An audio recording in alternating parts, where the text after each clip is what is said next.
Wednesday night, knocking over trees and killing one child. Now Californians are bracing for more storms this week. Texas lawmakers are moving to pass laws against transgender procedures on minors and sexualized content in schools. Find out more about the 20-plus LGBT-related bills they've filed so far this year. President Biden to visit the southern border for the first time. Meanwhile, officials are saying the U.S. plans to accept up to 30,000 migrants per month from Cuba, Nicaragua, Haiti, and Venezuela. And a woman who overcame trauma says she's using it as fuel in her life. She now shows others that it's possible to overcome and find success.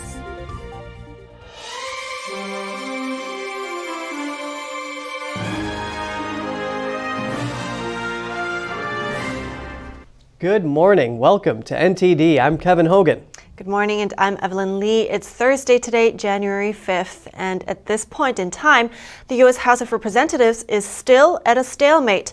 Operations have ground to a halt until a House Speaker is elected. Republican leader Kevin McCarthy has been unable to get enough votes to secure the role after 6 ballots. NTD's Jeremy Sandberg has more on the standstill in Congress. Well, it's Groundhog Day. Again. After the 4th, 5th, and 6th round of votes, a House Speaker has yet to be elected. The House adjourned for the night with little to no progress. McCarthy actually lost one supporter, with Representative Victoria Spartz of Indiana voting present in the 4th and 5th rounds. It's the first time in 100 years that the House has failed to elect a Speaker on the first vote. Democrats are using the opportunity to criticize Republicans. Words like chaos, confusion, and disarray are being thrown around. The contrast between House Democrats on the chaos and confusion taking place on the other side of the aisle could not be more clear. President Biden called the situation embarrassing. To be able to have a Congress that can't function is just embarrassing. We're the greatest nation in the world. How can that be? Republicans, on the other hand, say nothing good comes easy. Democracy is messy, but I think that the opposite is unthinkable. The House can't kick off the new Congress or even swear in new members until a Speaker is elected. They can't form committees, put forward legislation, or investigate the Biden administration until the matter is sorted out. 20 Republicans stand in the way of McCarthy's bid. We're not going to take any more of Washington being broken. We're going to do something for the American people, and we're going to fix it. And is it going to be painful? And is it going to be difficult? Yeah, it probably is. That's why it took 100 years. McCarthy had just 201 votes when the night ended. He needs 218. Republican Representative Byron Donalds of Florida was nominated 3 times by his conservative colleagues as an alternative. Other choices put forth are Representatives Steve Scalise and Jim Jordan. Both say they back McCarthy. Kevin told me, he said, when the toughest times in life are when you get knocked down, the question is, can you come back? And I've always seen him be able to do that. Democrats continue to nominate Representative Hakeem Jeffries as their choice for Speaker. Jeffries is taking over as party leader. He won the most votes overall, 212. If McCarthy can win 213 votes and persuade the remaining naysayers to vote present, he would be able to lower the threshold required under the rules to have the majority.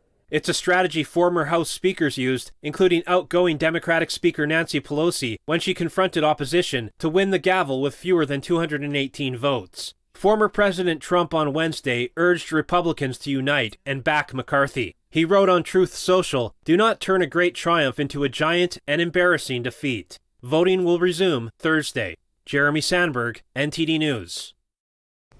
And there were some babies on Capitol Hill during voting yesterday. Congress dads Jimmy Gomez and Joaquin Castro both had their little ones in tow. Gomez said he brought his family to Washington to watch him be sworn in for a 4th term. That ceremony is on hold until a House Speaker is chosen. Meanwhile, he's gotten a chance to swap parenting tips with Castro. Gomez's son Hodge is 4 months old. The proud father took to Twitter to post more than one picture. Gomez says he's been planning to take his son to the House floor since before he was born, and that no matter what's going on between the parties, he's a constant reminder of what we're fighting for. One congressman joked, "I wonder what age their kids will be by the time we have a Speaker of the House." The longest a House Speaker election dragged on for was 2 months. That was back in 1855. It took 133 ballots to come to a conclusion. and a powerful storm slammed into the California coast Wednesday night, knocking over trees and killing one child. Californians are now bracing for more storms this week. We're Nervous, scared. Yeah, we're scared. We're getting more sandbags and just buckling down the best we can. As the powerful winds roared into California, people fortified their homes in preparation for flooding and power outages. California's governor declared a state of emergency to allow for a quick response and to aid in cleanup from another powerful storm just days earlier. As the storm intensified, state officials warned residents in Northern California to stay off the roads. The National Weather Service warned people to stay away from beaches as monster waves of 20 feet or higher were forecast to hit parts of the California coast. Heavy downpours accompanied by winds with gusts of up to 60 miles per hour were expected through Thursday, making driving conditions difficult. Recent flash flooding in Georgia has damaged roads in the Athens-Clarke County area. A sinkhole opened up and swallowed a car on the road. Police say no one was injured after this white sedan fell into the fissure. Local news reported the area received as much as 4.5 inches of rain overnight Tuesday. Police say the driver safely got out of the car and it fell into the sinkhole later. At least 2 roads in the area were closed for major repairs. Texas lawmakers are taking a stand against transgender procedures on minors and sexualized content in schools. Here's more on their actions. For the upcoming 2023 Texas legislature, Texas lawmakers have filed more than 20 LGBT-related bills so far. Among them is Texas State Senator Bob Hall, who has introduced 2 bills targeting transgender procedures on children. Very similar to what we had last session. It will basically prohibit doctors from performing transition surgery, non-medically necessary mutilations of children. The state senator says the bills also aim to ban insurance companies from covering these treatments for minors. Parents or adult guardians who allow children to medically transition would be penalized. And so this is far more damaging than any smoking of a cigarette or a tattoo would possibly be to a child. This is life-altering. He adds that transgender procedures are a huge moneymaker for hospitals and medical providers. Once they've done that surgery, that doctor will have created a patient for life. Activist Scott Nugent says youth transgender treatments generate massive profits for pharmaceutical companies. As a parent of 3 teenagers, Nugent founded the Transrational Educational Voices organization to protect children from transgender medical treatment. When puberty blockers are prescribed to children, they are 8 times more profitable. As a biological woman that medically transitioned to appear like a man, Nugent suffered dangerous complications from transition procedures that almost destroyed his life. He encourages the public to learn more information about his experience in activism on TreyVoices.org. We are talking about complications that absolutely change the trajectory of these children's life. As the 88th Texas legislature approaches, other lawmakers have also filed bills to ban classrooms from teaching gender identity and sexual orientation content before 6th grade, and redefine drag shows as sexually oriented. NTD News, Texas. More than 500 illegal immigrants from Cuba have come ashore in the Florida Keys since the weekend. This as an increasing number of people are fleeing the communist country. About 24 of them were being held Wednesday afternoon in a fenced-in area outside a U.S. Customs and Border Protection station in Marathon, Florida. Tents were erected to provide shade. The influx is stretching thin U.S. border agencies both on land and at sea. The trip from Cuba is quite dangerous. Thousands have most likely perished over the years, but an increasing number of Cubans are taking the risk. Over 4,000 have been stopped at sea since October.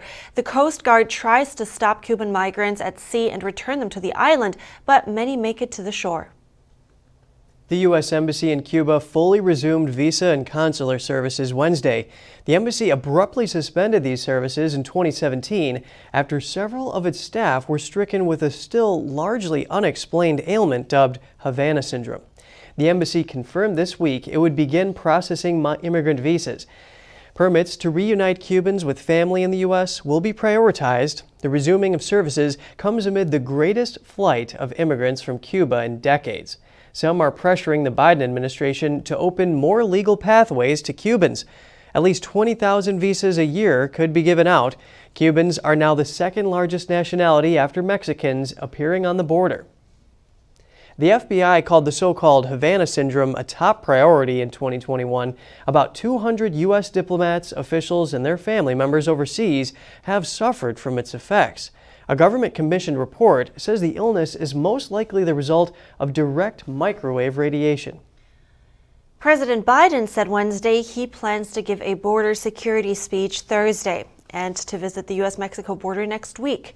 The border visit will come during his trip to the North American Leaders Summit in Mexico City. Are you going to be visiting the border when you head down to Mexico? That's my intention. We're working out the details now.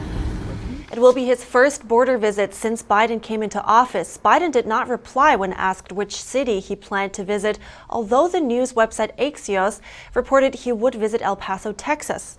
The city declared a state of emergency in December amid high levels of illegal immigrant arrivals. And U.S. and Mexican officials said the U.S. plans to accept up to 30,000 migrants per month from Cuba, Nicaragua, Haiti, and Venezuela. It's under a program that also expels people from those countries caught at the U.S.-Mexico border. The program would build on a policy launched in October that allowed thousands of Venezuelans to enter by air if they applied from abroad and could demonstrate they had a U.S. sponsor. Biden is scheduled to travel to Mexico City on January 9th and 10th for the North American Leaders Summit. He will meet with Mexican President Andrés Obrador and Canadian Prime Minister Justin Trudeau.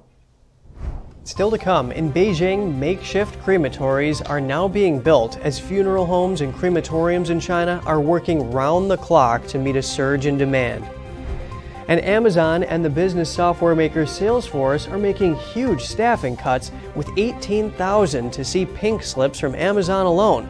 Get the details when we return.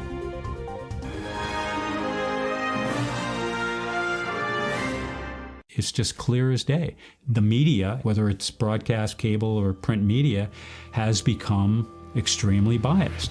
And I started looking online for alternative ways to get information. And I saw an ad for a free trial. And I looked at it and I said, Epoch Times. I mean, come on, this is end of days type of stuff. I mean, what are they going to be talking about here? And I said, well, it's a free trial. Let me dig in. Is it giving me both sides? Is it giving me an objective point of view here? I have looked for opportunities to see where they might be biased, and I don't find it. It has given me a level of trust in media that I didn't think I'd ever get back. I love the Epoch Times because it has renewed my faith in the idea that a reliable, responsible, non-biased source of information is available. And I can say that I love it because of that.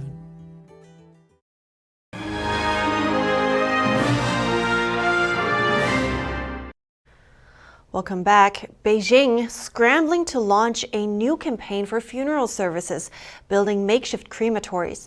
It comes amid the growing COVID-19 outbreak in China. Funeral homes and crematoriums are working round the clock to meet the surge in demand. 看看，这是烧人的大炉，看看，这个狠的。 According to official data, there are 12 funeral parlors with a total of 90 furnaces in Beijing. A typical cremation takes 25 to 40 minutes.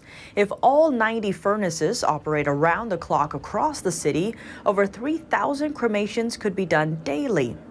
Yet funeral home staff say they are operating with several days of backlog. At the same time, on one of China's largest talent recruitment sites, incineration design engineers are in high demand, marked with more than 1,000 new positions. It's unclear whether these incineration designs have been used to burn human corpses. And Chinese state media have called on citizens to rally around a so-called final victory over COVID-19. This as funeral homes across country are overflowing. A resident in Beijing is taking issue with the official death rate in China, citing his own experiences. Here's more.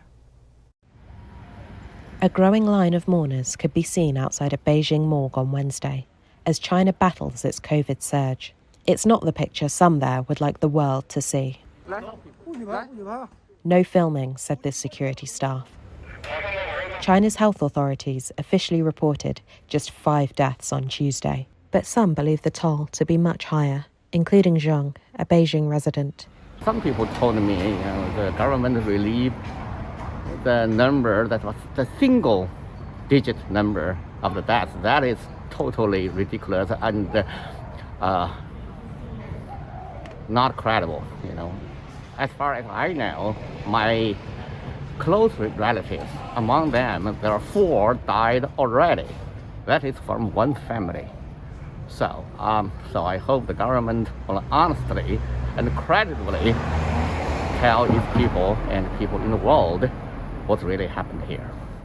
State mouthpiece The People's Daily on Wednesday called on citizens to rally around a final victory over the virus.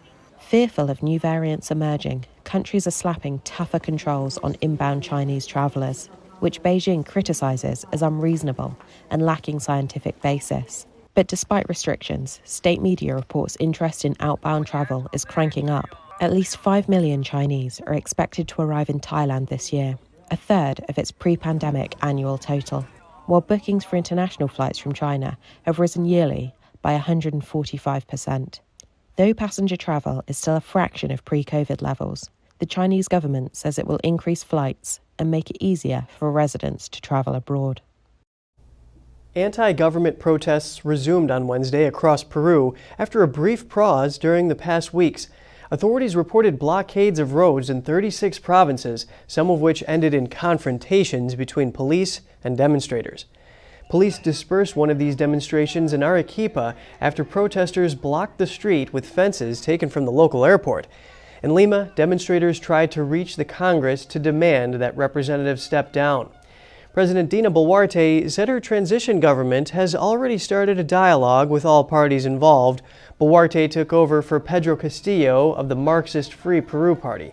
This after he sought to dissolve Congress ahead of lawmakers' third attempt to impeach him. Peru is set to hold early elections in an attempt to defuse a national political crisis marked by deadly unrest after lawmakers ousted Castillo. E-commerce giant Amazon and business software maker Salesforce are the latest U.S. technology companies to announce major job cuts. The firms are trimming payrolls that rapidly expanded during the pandemic lockdown. Amazon said Wednesday that it will be cutting about 18,000 positions. Several teams will be affected, including the Human Resources Department and Amazon stores. The company is confronting a shift back to in-person shopping, as well as surging inflation that has sharply reduced consumer demand. Salesforce, meanwhile, said it's laying off about 8,000 employees, or 10% of its workforce. The cuts announced Wednesday are by far the largest in the 23-year history of the San Francisco company. Dell plans to stop using China-made chips by 2024. The computer maker has also told suppliers to reduce the amount of other made-in-China components in its products. The company has concerns over U.S.-Beijing tensions. It told suppliers late last year that it aims to meaningfully lower the amount of China-made chips it uses. That includes chips produced at facilities owned by non-Chinese chip makers. The move is the latest example of how the U.S.-China tech war is speeding up tech companies' efforts to move production away from China. And next up, a woman who overcame trauma says she is now using it as fuel in her life to show others that it's possible to overcome and find success. That and more after the break.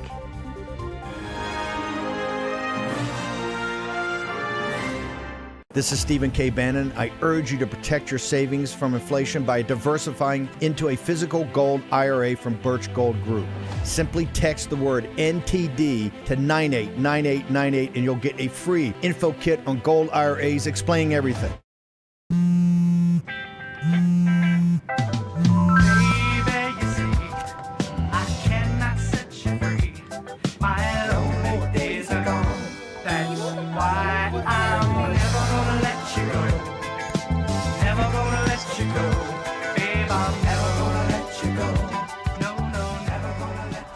Here you go. Thank you. Thank you. Never gonna let you go. Never gonna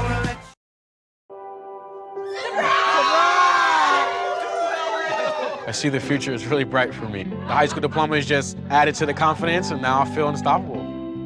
Find free adult education classes near you at finishyourdiploma.org.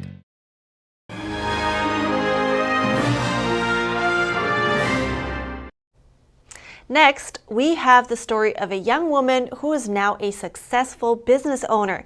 Haley Slade is now the CEO and founder of a six-figure business called Slade Coffee House. But her path taking her here was not easy. As a young teenager, Haley Slade was sexually assaulted by a leader of her church. And from then on, things spiraled. She says she was unable to function until she reached a turning point in her life. She tells me her story. I was ashamed of what happened to me. I felt like it was my fault. I felt worthless. So eventually that bled into every aspect of my life. And I just felt like I had no purpose. I felt trashy, gross, like I was unlovable. So I got to the point of being suicidal. And it's actually a really beautiful thing that my best friend, she would always call me before she came over to my house. And the night that I decided to end my life, she didn't call me before she came over. I had no heads up. I forgot to set the alarm in my house, and I had the gun to my head, and she ended up walking like in my bedroom and saw me and like took it from me. And I just think that that moment was God like saying like, you're meant to be here. There's more for you. Like, this is not the end for you. And that was the turning point for me. I got into therapy after that, and like everything just started looking up from there. It sounds easy sometimes to just say it like that, but understanding that this is a very long-term process. How did you find the resilience to do that? Therapy was the biggest turning point for me because I uncovered I knew it was affecting my life, but I uncovered just how deeply it had affected my brain, how I process things, like how it affected my actions. They said I have PTSD, so I still suffer from moments of PTSD from the event. So the turning point was getting into therapy and working through those issues and learning that I'm not invaluable. I'm extremely valuable, that moment doesn't define me.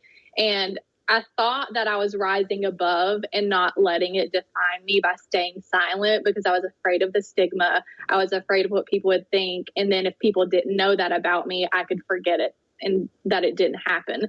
But I actually realized that I was allowing it to define me by not speaking out, by not getting the help I needed. There is a scripture that says we are overcome by the word of our testimony, by the blood of the Lamb and the word of our testimony. And it clicked for me in that moment that by staying silent and not sharing this, I'm not overcoming. I'm still living in it daily. So by sharing it with my therapist, I felt in that moment that I was in the process of overcoming. And then as I shared more and more, and then eventually told some of my closest friends and family, I felt the freedom come more and more. You said before that you believe that every trial that you go through can be used to help someone else. Can you please go in a little bit more detail about that? What do you mean? Yes, I believe that everything that we go through can help someone else. Like, I'm not the only person that's been through this. I hate to say that, but there are hundreds of thousands of women that have experienced what I have, and men as well. And when you're in the midst of these traumas, you feel like you're the only person. You feel like no one understands. And it's just simply not true. So I wanted to speak out about my own experience because I know that other people have experienced or are experienced or unfortunately are going to experience the same thing I did. And I want people to look at me and hear my trauma and story and see that you can rise above and you can find true joy, and you don't have to be defined by what's happened to you. You are not what has happened to you. You are more than that, period. That's awesome. You know, I think sometimes life really comes to test you, and people like you really are an example that I think you can actually gain so much more from that than you have to sacrifice. So thank you very, very much for sharing that. I think that was a very important message. Thanks, Thank Haley you so Slade. much. Thank you, Evelyn. That was really inspiring. Right, and I was also pretty interested in how it affected her faith. And she did tell me that she was able to separate the act of one of God's people from God himself. So that was really interesting too. Yeah. And to end the show with a lighthearted note, you may or may not enjoy traveling by bus, but you all are going to love this bus ride for the pups. Good morning, Bama. It definitely isn't a Greyhound bus, but there are hounds in it. Good morning, Jake. Nothing but dogs jumping into their assigned seats, attached to leashes rather than seat belts, picking up waiting passengers with wagging tails. Good morning, Amaru. Would you like a complimentary liver with your bus ride? Nobody said no. Jake. Dasher. Gumbo. This bus is better than an airline. Excuse you, you already had yours. The Doggie bus Load up! is operated by Mo Mountain Mutts in tiny Skagway, Alaska. It's a husband and wife team offering dog training and dog walking. The Licky Puppy Corner? They're practically necking in the back of the bus as they ride to outings. Yarrow and Otis are tangled. The bus offers the potential for entanglements, but when we watch them disembark... Jake, Amaru, Odie, go ahead. Oh sure, some of the passengers are rule breakers. Excuse me, ma'am, your tail is in the aisle. Ma'am, you're gonna have to adjust your butt. Thank you. But there's one seat that's off limits. Who's honking the horn? Bama! Bama's ready to trade her dog license for a driver's license. Excuse me, ma'am, you're not driving. Get out of my seat. Wow, just being able to see those cute pups all day, that must be a really stress-relieving job. Oh, for sure. If they have job openings, I'll sign up. Maybe I'll take it even as a second job. I don't care. Okay. That's all for today's program. We'd love to hear from you. You can share your thoughts and your story at goodmorning@ntd.com. Write us if you'd like. Thanks for watching. I'm Evelyn Lee. And I'm Kevin Hogan.